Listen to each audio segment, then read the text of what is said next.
پاکیزگی نصف ایمان ہے۔ نبی کریم صلی اللہ علیہ وآلہ وسلم نے فرمایا ہے کہ جنت کی کنجی نماز ہے اور نماز کی کنجی طہارت اور پاکیزگی ہے، یعنی غسل اور وضو وغیرہ۔ آج ہم آپ کو بتائیں گے کہ آپ وضو کے دوران وہ کون سی دعا پڑھیں تو اللہ تعالیٰ آپ کے رزق میں بے پناہ برکت عطا فرما دے گا۔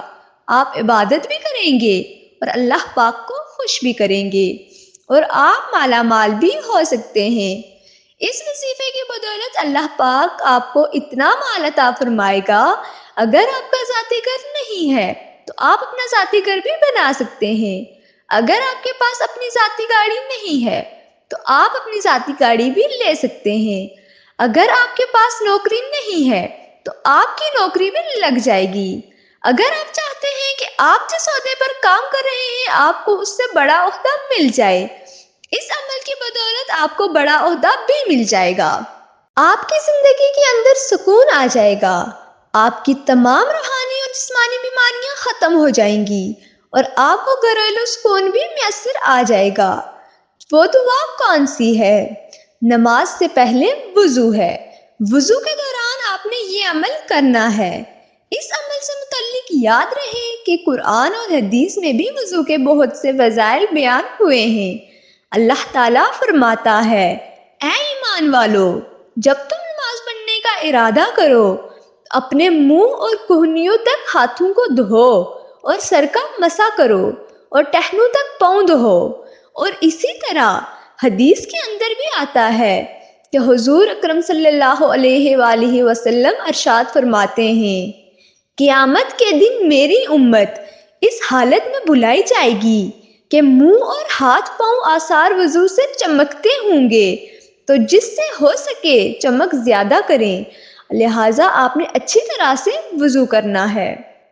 وضو کے بعد آپ نے وضو والی دعا یعنی کہ کلمہ شہادت پڑھنا ہے۔ اس کے بعد آپ نے یہ دعا پڑھنی ہے۔ وہ دعا اللہم اغفر لی ذنبی ووسع لی وداری وبارک لی فی رزقی ہے۔ ترجمہ، اے اللہ میرے لیے میرے گناہ بخش دے اور میرے لیے میرا گھر وسیع کر دے، میرے لیے رزق میں برکت ڈال دے۔ آپ وضو کے دوران بھی یہی دعا مسلسل پڑھتے رہیں۔ یہ عمل چند سیکنڈ کا ہے لیکن اس کی تاثیر کمالات اور فوائد بے پناہ ہیں۔ اپنا ذاتی بڑا گھر، اچھی سواری، ملازمت اور عہدے میں ترقی اور بے پناہ فوائد کی حامل یہ دعا ہے، لہٰذا وضو کرتے ہوئے یہی مسنون دعا آپ نے پڑھنی ہے۔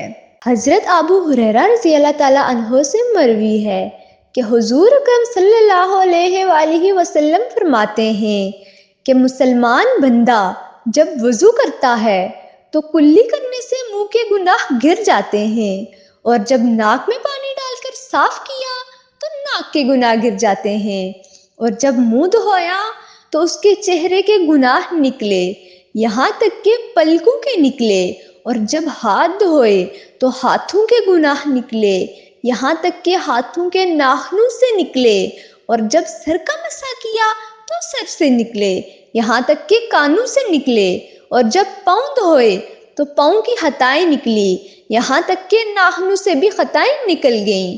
لہٰذا آپ نے سب سے پہلے وضو کی نیت کرنی ہے، پھر بسم اللہ پڑھنی ہے۔ جو شخص بسم اللہ سے وضو شروع کرتا ہے، جب تک اس بندے کا وضو رہتا ہے اللہ تعالیٰ کے فرشتے اس کے نامہ اعمال میں نیکیاں لکھتے رہتے ہیں۔ اس لیے آپ نے بسم اللہ کے ساتھ وضو کرنا ہے۔ وضو کرنے کی ترتیب ہے کہ آپ نے اس طریقے سے وضو کرنا ہے۔ یاد رہے کہ آپ نے ہر حصے کو اچھے طریقے سے دھونا ہے تاکہ کوئی بھی جگہ خشک نہ رہے۔ ناظرین، امید کرتی ہوں آپ کو میری ویڈیو بہت پسند آئی ہوگی۔ چلیں ملتے ہیں نیکسٹ ویڈیو میں۔ ابھی تک کے لیے خدا حافظ۔